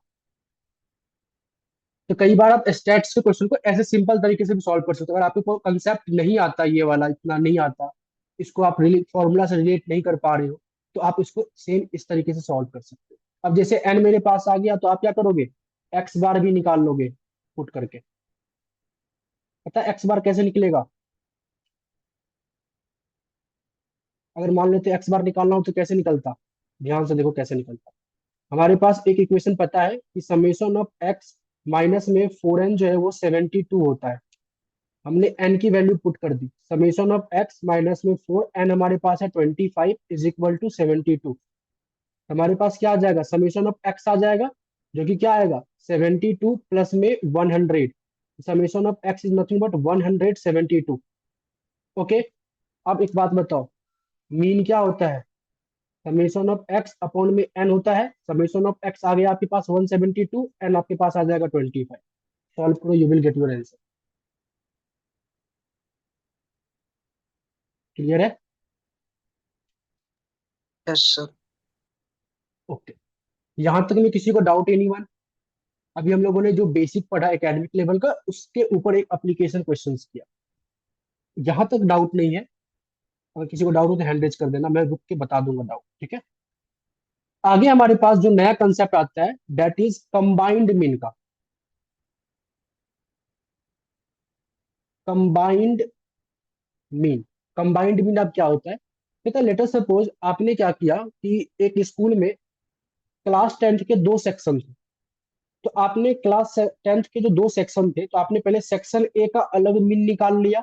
लेटर सपोज आपने बोला कि सेक्शन ए का या सेक्शन वन का मीन ये है, और सेक्शन वन में जो नंबर ऑफ स्टूडेंट थे वो थे N1।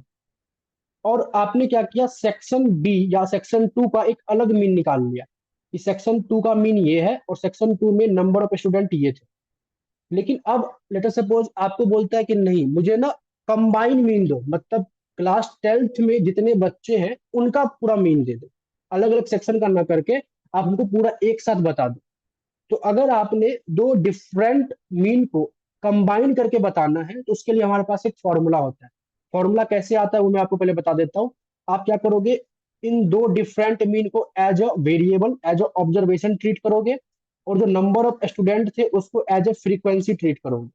तो हमारे पास यहाँ पे क्या आ जाएगा, एक एफ एक्स आ जाएगा, जो कि क्या होगा, N1 X bar 1, N2 X bar 2। अब मैं लिखता हूँ कंबाइन मीन, लेट सपोज अगर मैं दो अलग अलग मीन को एक साथ कंबाइन कर रहा हूँ तो इसका सिंबल होता है कुछ इस तरीके से 1 2। दो मीन को मैंने कंबाइन किया तो X bar 1 2, तीन मीन होता, मतलब तीन डिफरेंट मीन होते तो X bar 1 2 3।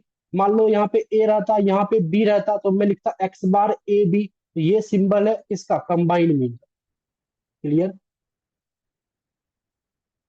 Yes sir.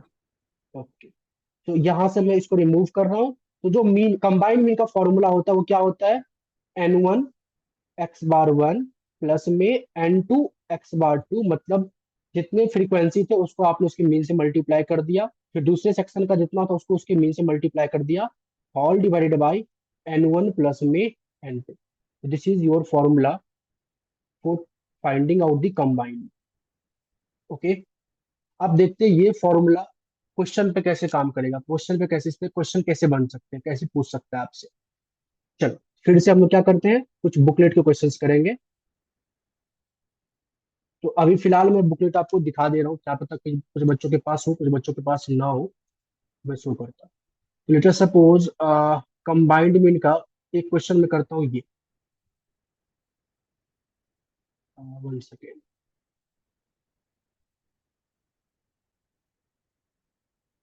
इसमें से ये आपके पास सिंपल मीन है, कंबाइंड मीन आपके पास, चलो एक आपके पास ये है क्वेश्चन नंबर 30। देखते हैं। क्वेश्चन नंबर 13 में आपको बोला गया, the mean marks obtained by 300 students in a subject of statistics are 45। 300 बच्चों का जो मीन मार्क्स था वो 45 है, ठीक है। The mean marks of top 100 of them was found to be 70। इन्हीं 300 में से जो टॉप 100 बच्चे थे उनका जो मार्क्स था, मीन एवरेज मार्क्स था वो 70 था। और and the mean of last 100 was known to be 20। और इन्हीं 100 बच्चों में से जो लास्ट के 100, सॉरी, जो इन्हीं 300 बच्चों में से जो लास्ट के 100 बच्चे हैं उनका मीन है कितना, 20। अगर मैं इस क्वेश्चन को थोड़ा सा बताऊं तो कुछ इस तरीके से है। 300 बच्चे थे, इन 300 बच्चों का जो एवरेज मार्क्स था वो था 45। इस 300 बच्चों में से जो टॉप के 100 बच्चे थे इनका जो एवरेज मार्क्स था वो है 70। और लास्ट के जो 100 बच्चे थे उनका जो एवरेज मार्क्स था वो है 20। आपको बोला what is the mean of remaining 100, तो बीच के जो 100 बच्चे होंगे इनका जो मीन होगा वो क्या होगा, ये आपसे क्वेश्चन में पूछा गया है। इसी सेम क्वेश्चन को मैं लिख रहा हूं अपने यहाँ। तो क्वेश्चन नंबर आई थिंक हम लोग 8 कर रहे थे। तो बोला गया क्वेश्चन में आपके पास टोटल 300 स्टूडेंट है, इनका एवरेज मार्क्स था 45। इसमें से जो टॉप 100 बच्चे थे इनका एवरेज मार्क्स था 70। जो लास्ट के 100 बच्चे थे इनका एवरेज मार्क्स था 20। और जो बीच के 100 बच्चे होंगे इनका मार्क्स आपको बताना है। तो अगर आप सभी एग्री करो, तो अगर मैं इन ये टॉप के 100 बच्चे हैं इसको मैं नाम देता हूँ N1 का, बात कर लेते हैं, ये N1 है, ये मेरे पास N2 है, ये मेरे पास N3 है। तो मैंने क्या किया, पहले तीन मेरे पास आ गए, तीनों को मिलाओगे तो 300 आ जाएगा। जो टॉप के 100 बच्चे हैं उनका मीन है 70, मैंने बोल दिया ये है X1 बार। जो लास्ट के बच्चे 100 है उनका मीन है 20, मैंने बोला ये है मेरा X3 बार। आपको बोला क्या गया, X2 बार क्या होगा वो बताओ, दिस इज योर क्वेश्चन। और ये जो 300 है ये क्या है आपका N1 plus N2 plus N3, और ये जो 45 है ये क्या है आपका, this is nothing but a combined mean of all 300 student, X1 2 3। तो सबसे पहले समझ में आ गया ये। Yes, sir. तो Yes, sir. अगर मैं with the help of formula X1 2 3 मतलब कंबाइंड मीन ऑफ तीनों मतलब 100 बच्चों का निकालो, तो क्या ये कुछ ऐसा फॉर्मूला बनेगा, N1 इसका mean, N2 X2 bar, N3 X3 bar, all divided by N1 plus N2 plus N3। बोलो, मैं मैच कर लो आप, जब दो थे तो N1 X1 बार plus N2 X2 bar upon में N1 N2। तीन होंगे तो एक एक्स्ट्रा बढ़ जाएगा, और नीचे में भी N3 आ जाएगा। चार होगा तो एक एक्स्ट्रा बढ़ जाएगा। ओके, अब आपको ये दे रखा है 45, ये N1 दे रखा है 100, X1 बार दे रखा है 70, N2 दे रखा है 100, X2 बार फाइंड आउट करना है, ये दे रखा है 100, X3 बार दे रखा है 20, और ये नीचे में भी आपको पास पता है कि ये भी 100 है, ये भी 100 है, ये भी 100 है, सभी वैल्यूज गिवन है। क्या X2 बार निकल जाएगा इसको सॉल्व करके? Yes, sir. तो जो आएगा वो आपका आंसर। इस तरीके से आप कंबाइंड मीन को यूज करते हैं, और एप्लीकेशन बेस्ड क्वेश्चन कुछ इसी तरीके से बने। जैसे एक और क्वेश्चन हम लोग करते हैं, ध्यान से देखो। हमारे पास एक क्वेश्चन आता है, ये था हमारे पास क्वेश्चन नंबर आई थिंक 8 ना, सॉरी क्वेश्चन नंबर 13 था, ठीक कर लेंगे इसको। चलो क्वेश्चन नंबर में 14 आपको बताता हूँ। क्वेश्चन नंबर 14 में क्या बोला गया, a firm of a readymade garments makes both men's and women shirts. तो मैन एंड वुमेन दोनों का शर्ट्स ये बनाता है। बोला its profit average is 6% of sales. तो पूरे फर्म्स का जो प्रॉफिट है वो है 6% ऑफ सेल, एवरेज प्रॉफिट। ठीक है, एवरेज प्रॉफिट मतलब मीन प्रॉफिट भी बोल सकते हो। तो पूरे फर्म्स का जो एवरेज प्रॉफिट है वो सेल का 6% है, मतलब जितना भी फर्म सेल करेगी टोटल मिलाकर उसका 6% है। फिर आगे बोला कि its profit in man shirts average 8% of sale. तो इनका जो प्रॉफिट है मेंस के शर्ट्स को बेचकर, उसको बेचकर जो इनका एवरेज प्रॉफिट है वो 8% ऑफ सेल है। मतलब अगर मेंस का जितना ये सामान बेचता होगा, जितना ये सेल करता होगा टोटल, उसका एवरेज 8% ऑफ सेल इसका क्या है, प्रॉफिट है। फिर आपको बोला women shirts compromise 60% of output. तो आपको आगे बोला कि what is average profit per sale rupee in women shirts.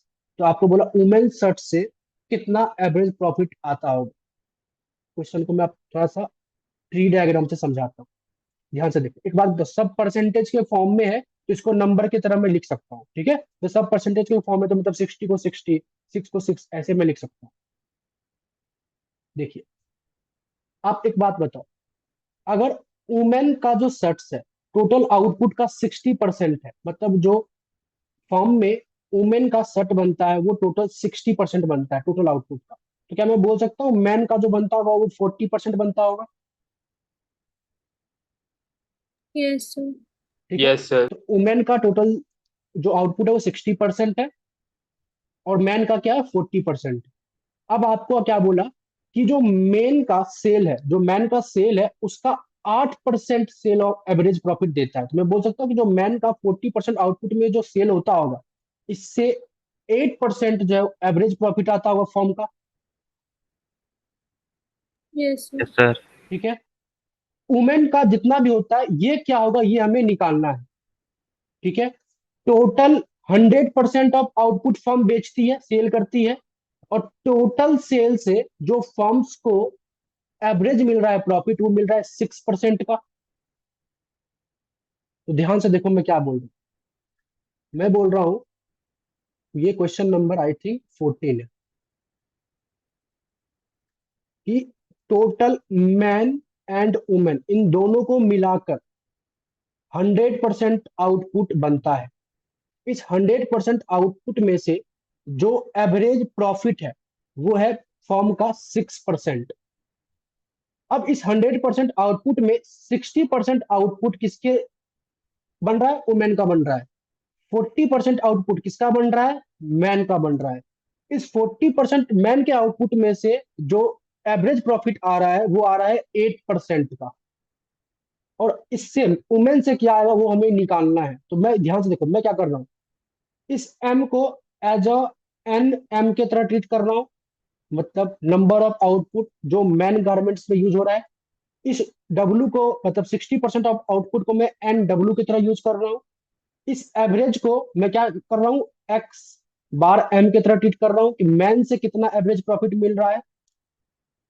इस 100 को मैं क्या यूज कर रहा हूँ, तो एन एम प्लस में एन डब्ल्यू, मतलब टोटल आउटपुट जो है वो मैन से और वुमेन से। और इस 6% सेल को मैं कर रहा हूँ average profit from man and women both, दोनों के कपड़ों को बेचकर जो एवरेज प्रॉफिट मिल रहा है। तो क्या हमें क्या निकालना है, एक्स बार डब्ल्यू निकालना है। तो क्या ये कंबाइन मीन की तरह आपको दिख रहा है? अगर मैं बोलूं कि एक्स बार एम डब्ल्यू क्या होगा, N W X bar W N M X bar M all divided by N M N W.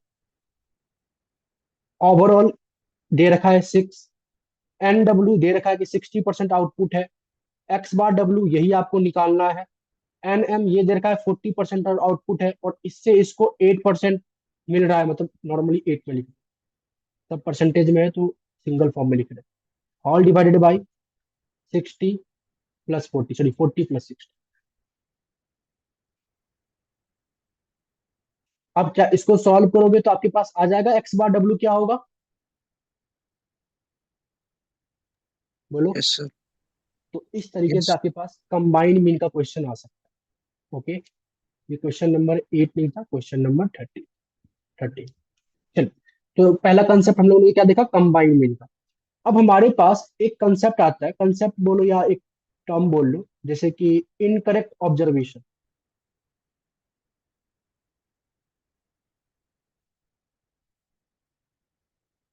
Incorrect observation अगर ये हो हमारे डेटा में तो क्या होगा, अगर मेरे ऑब्जर्वेशन में कोई इनकरेक्ट नंबर हो तो क्या होगा। जैसे फॉर एग्जांपल मैं आपको बताता हूँ, कहता है कि लेटर सपोज आप एक स्टूडेंट के मार्क्स का मीन निकाल रहे हो। तो आपने क्या बोला कि लेटर सपोज वो इसका सब्जेक्ट है, सब्जेक्ट है ए बी एंड सी, और इसके करॉस्पॉन्ड में इसका मार्क्स है। ए में कितना मार्क्स है 60, बी में मार्क्स जो आया है वो लेटर सपोज 40, सी जो जो मार्क्स आया है वो लेटर सपोज 50 आया है। तो ये इसका मार्क्स है, आपने क्या क्या मीन निकाल लिया इसके मार्क्स का। तो जो आपने मीन निकाला, चलो नॉर्मल लिखते हैं बस। तो जो आपने मीन निकाला वो क्या निकालोगे, कैसे निकालोगे, तीनों के मार्क्स को ऐड करोगे, डिवाइड बाई 3 करोगे, तो ये आपके पास मीन आ जाएगा। ये मीन मार्क्स एवरेज मार्क्स इसका 50 है। यहां तक क्लियर सभी को? Yes, sir. अब जो है आपको क्या आ गया, किसी तरीके से मान लेते हैं स्टूडेंट ने या फिर किसी भी वजह से या कॉपी अच्छे से चेक नहीं हो पाई, बोला जो बी में बी सब्जेक्ट में जो आप 40 मार्क्स लिख रहे हो ना ये गलत है, बी में 40 नहीं है, बी में स्टूडेंट को मार्क्स है 80, ये गलती से 40 लिखा गया। तो कहने का मतलब आपका एक ऑब्जर्वेशन गलत हो गया था ना। तो क्या ये जो एक ऑब्जर्वेशन गलत हो गया तो इसकी वजह से क्या करोगे, आप पूरे क्वेश्चन को दोबारा से सॉल्व करोगे। अभी तो मान लेते 3 ऑब्जर्वेशन है तो आप सॉल्व कर लोगे, मान लेते 3 लाख ऑब्जर्वेशन होती तो क्या करते, पूरे को दोबारा से सॉल्व करते, नहीं करते। तो अगर मान लेते हैं हमारे डेटा में कोई एक गलत ऑब्जर्वेशन आ जाता है तो उस केस में हम जो मेरा करेक्ट मीन होगा वो कैसे निकालेंगे, वो ध्यान से सुनते हैं। अगर आप सभी एग्री करो तो हमारे पास जो ऑल्ड समेशन है, ठीक है, ऑल्ड समेशन जो है डेटा का वो क्या है, 60 + 40 + 50 = 150 है, जिसको कि आप ये बोल सकते हो इनकरेक्ट समेशन।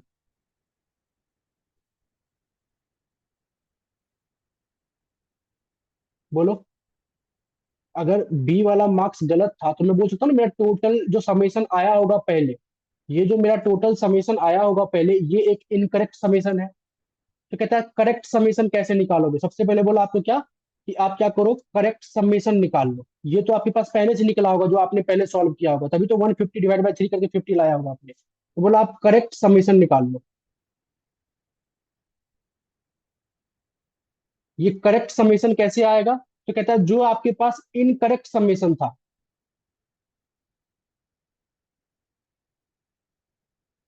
इसमें आप क्या करो, इनकरेक्ट ऑब्जर्वेशन, ठीक है, जैसे ही आपने इसमें इनकरेक्ट ऑब्जर्वेशन को माइनस किया, फिर प्लस कर दो करेक्ट ऑब्जर्वेशन को।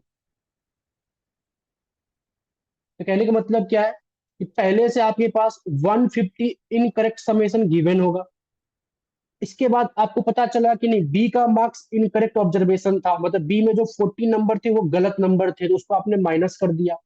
तो करेक्ट नंबर क्या है? तो 18 number is a correct number है। इसको फिर आप क्या करो, ऐड कर लो, तो आपके पास क्या आ जाएगा, बोलो, 190। This is your correct summation.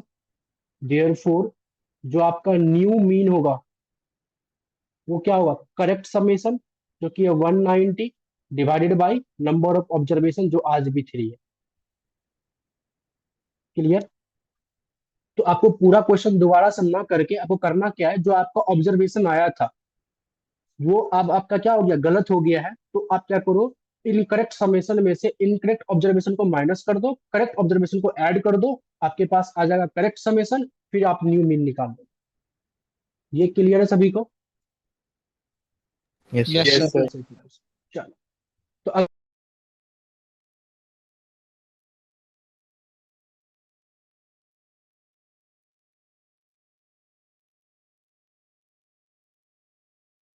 am I audible guys? Yes, sir. Yes, sir. Okay, चलिए, अगर ये समझ में आ गया तो एक क्वेश्चन करते हैं।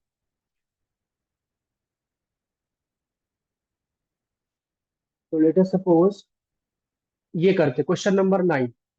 क्वेश्चन नंबर 9 में आपको बोला the mean age of 20 student of a class is 12 years. ठीक है, आपके क्लास में टोटल 20 स्टूडेंट्स थे और उनका मीन एज था 12 ईयर। ठीक है, let us suppose n equal to 20 था और जो मीन एज था वो था 12 ईयर। बोला अ न्यू स्टूडेंट, अच्छा ये ओल्ड ऑब्जर्वेशन का कंसेप्ट था, चलो इसको भी देख लेते हैं। A new student is admitted to class and the mean goes up to 12.5 year. तो एक नया बच्चा क्लास में ऐड हुआ है और आपका जो मीन है वो बढ़कर क्या हो गया है, 12.5 ईयर हो गया। मतलब जो न्यू मीन है वो आपका क्या हो गया है, बढ़ के 12.5 ईयर है। बोला find the age of new student, जो नया बच्चा इनरोल किया है उसका आप एज बताओ। एक तरीके से ये इनकरेक्ट ना होके ओल्ड ऑब्जर्वेशन में से एक नया ऑब्जर्वेशन ऐड हो रहा है, ऐसा कुछ। तो क्वेश्चन हम लोग करने वाले हैं 9। तो आपके पास क्या था, n इक्वल टू 20 था, x बार आपके पास था 12 ईयर, और जो न्यू मीन आपके पास था आफ्टर वन स्टूडेंट ऐड होने के बाद वो था 12.5 ईयर। अगर आप सभी एग्री करो तो क्या मैं बोल सकता हूं कि पुराना वाला जो मेरा ओल्ड समेशन था, ओल्ड समेशन वो मेरा क्या रहा होगा, 20 इंटू में 12। बोलो, जो हम लोग मीन निकालते हैं वो मीन कैसे निकालते हैं, समेशन ऑफ एक्स अपॉन में एन। यहां से समेशन ऑफ एक्स कैसे आएगा, एन इंटू में एक्स बार, तो एन इंटू में X bar. Clear? Yes, sir. Old summation आपके पास 240 आ गया। तो आपके पास जो न्यू समेशन होगा वो क्या रहा होगा, ओल्ड समेशन प्लस में जो एक नया बच्चा ऐड हुआ है उसका एज। बोलो, लेट कर लेते हैं x be the age of new student.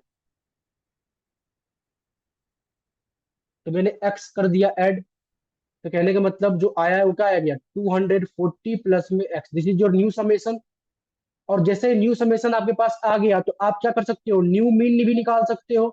कैसे, न्यू समेशन डिवाइडेड बाय पुराना, आपके पास टोटल 20 बच्चे थे, एक बच्चे एक्स्ट्रा ऐड हुए हैं प्लस वन, जो कि ये आपको दे रखा है 12.5। न्यू समेशन आपके पास है 240 प्लस में एक्स, अपॉन में 21, क्या ये सॉल्व करके आपके पास x आ जाएगा? यस सर 22.5 आ रहा है। बिल्कुल सही। तो वही x आपका क्या है? Age of new student. एक तरीके से इनकरेक्ट में जैसे ऑल्ड ऑब्जर्वेशन वाला कंसेप्ट था, उसी तरीके से आप करेक्ट से मैच कर सकते हो। क्वेश्चन आपको बुकलेट में दिखेगा तो आप कर लेना, बाकी हम लोग थोड़ा आगे कंसेप्ट पढ़ेंगे। ये समझ में आ गया? तो यहाँ से लेटर सपोज दो कंसेप्ट क्लियर हो गया आपके। एक तो अगर इनकरेक्ट ऑब्जर्वेशन होगा तो कैसे सॉल्व करेंगे, और एक तो ऑल्ड ऑब्जर्वेशन में कोई नया ऐड होगा तो कैसे सॉल्व करेंगे। यहाँ तक क्लियर है सभी को? डाउट? Yes sir. यहाँ तक क्लियर है। अब हम लोग थोड़ा और आगे बढ़ते हैं, ध्यान से देखिएगा। अब हमारे पास आता है क्या? तो कुछ प्रॉपर्टीज। क्या प्रॉपर्टीज आता है? तो basically properties of arithmetic mean. जो आप मीन पढ़ रहे हो इसके कुछ प्रॉपर्टीज होते हैं। सबसे पहला प्रॉपर्टी क्या होता है? ये होता है कि arithmetic mean of first n natural number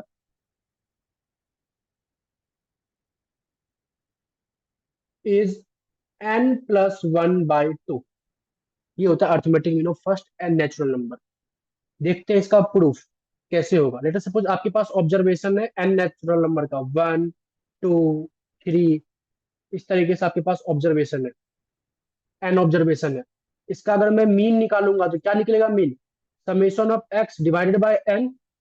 summation of x मेरा क्या है? ये है ना, 1+2+3+ डॉट डॉट डॉट एन, और इसके डिवाइडेड बाय एन। अब मुझे कोई बताएगा 1 से लेके 1+2+3+n का फॉर्मूला क्या होता है? इस टाइप के सीक्वेंस को किस तरीके से ऐड सर करते हैं? n+1 by.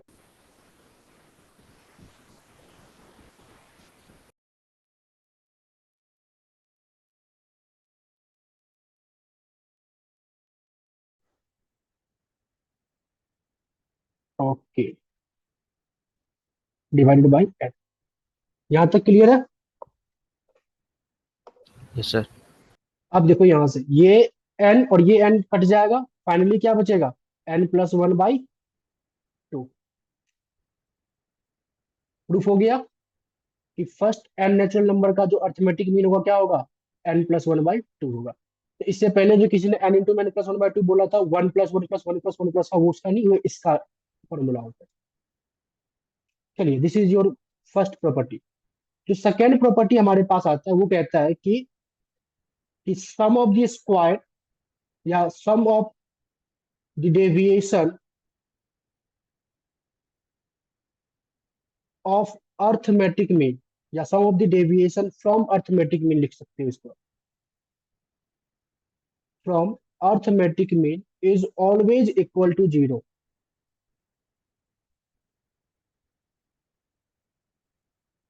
अगर आप अपने ऑब्जर्वेशन में से अर्थमेटिक मीन को डेविएट करोगे, मतलब माइनस करोगे, और उनका जब सम टोटल निकालोगे तो वो हमेशा इक्वल टू 0 होगा। मतलब आप अपने ऑब्जर्वेशन में से अगर अर्थमेटिक मीन मतलब मीन जो कि एक्स बार है, इसको करोगे डेविएट, और इनका जब आप समेशन देखोगे, ये हमेशा इक्वल टू 0 होगा। इसको बोलते हैं sum of the deviation from arithmetic mean, जो हमेशा आपके पास इक्वल टू 0 होगा।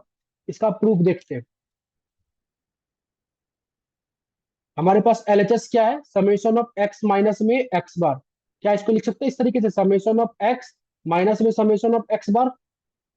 समेशन ऑफ एक्स, पहले देखते हैं समेशन ऑफ एक्स बार। एक बात बताओ, ये जो एक्स बार आपका आता है, जो मीन आता है, वो एक कांस्टेंट टर्म है या फिर एक वेरिएबल है? जो मीन आता है वो एक सिंगल फिगर होता है या कि बहुत सारा फिगर होता है? Single figure constant. Single figure होता है ना, तो एक कांस्टेंट टर्म है, और कांस्टेंट टर्म का समेशन क्या होता है? N times constant. और समेशन ऑफ एक्स को भी हम लोग क्या लिख सकते हैं?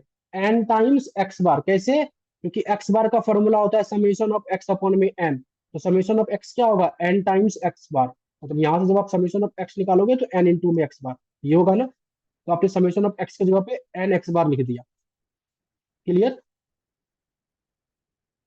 ये आपके पास क्या आ जाएगा? 0, कट पीट के। ओके, इसके बाद आपके पास थर्ड प्रॉपर्टी होती है। किसी को डाउट सेकंड प्रॉपर्टी में?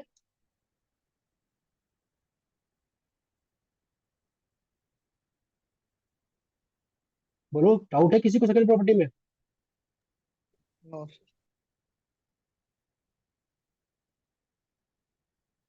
From sum of the square of the deviation from arithmetic mean is always least. ये अभी आपके काम का नहीं है, जब आप आगे सेमेस्टर 4 में इकोनॉमेट्रिक्स पढ़ोगे ना, तब आपको इसका असली मतलब समझ में आएगा। ये कहता है कि जो आपका ऑब्जर्वेशन में से आप मीन को डेविएट कर रहे हो ना, और इसका समेशन, तो इसका समेशन ना लेकर आप क्या करो, इसके स्क्वायर का समेशन लो। ये हमेशा लिस्ट होगा, ये हमेशा मिनिमम होगा। अगर आपको इसको प्रूफ करना हो तो क्या करोगे, आप इसको लेट लेना W और डिफरेंशिएट कर देना। सेकंड ऑर्डर डेरिवेटिव आपको इसका पॉजिटिव आ जाएगा, और सेकंड ऑर्डर डेरिवेटिव पॉजिटिव का मतलब क्या होता है, फंक्शन क्या है, मिनिमा या maxima? Minima. Minima. Very good. तो अगर आपको प्रूफ करना हो तो प्रूफ कर सकते हो, बट अभी के लिए आपको याद रखना है कि ये हमेशा मिनिमम होता है।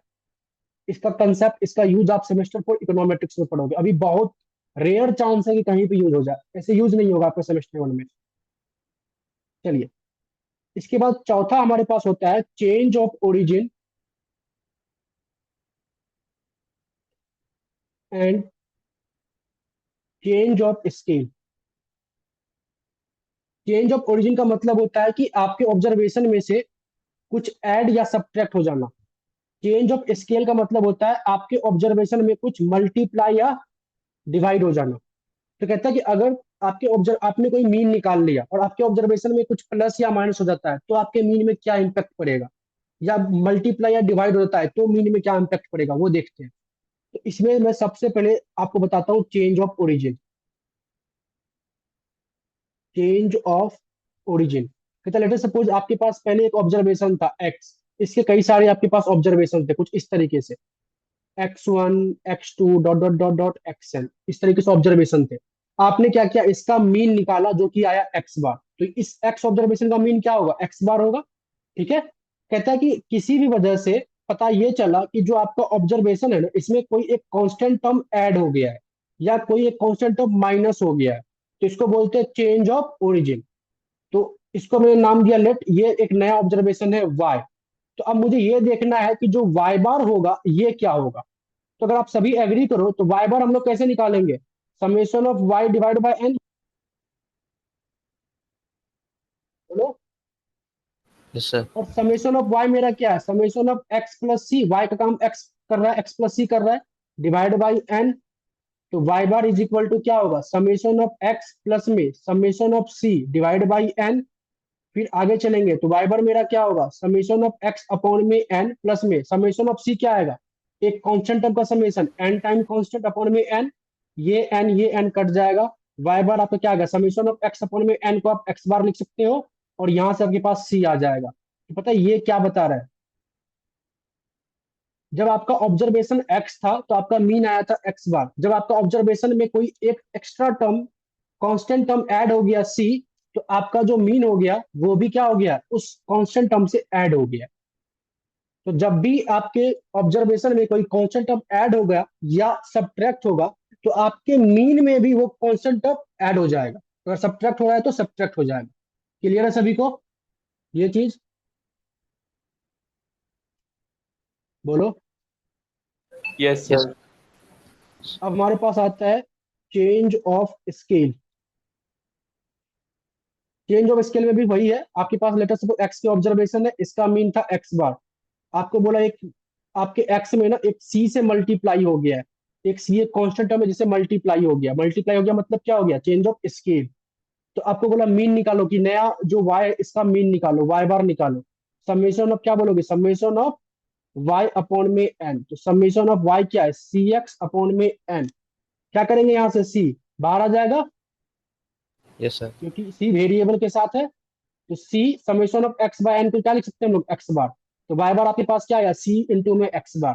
तो ये मेरे को क्या बता रहा है, ये मेरे को बता रहा है कि अगर आपके ऑब्जर्वेशन में कोई टर्म मल्टीप्लाई या डिवाइड होता है, तो वही टर्म आपके मीन में भी मल्टीप्लाई या डिवाइड हो जाएगा। अगर सी से मल्टीप्लाई हो रहा है आपका ऑब्जर्वेशन एक कांस्टेंट टर्म से, तो आपका मीन भी उसी कांस्टेंट टर्म से मल्टीप्लाई हो जाएगा। क्लियर है? बोलो। Yes sir.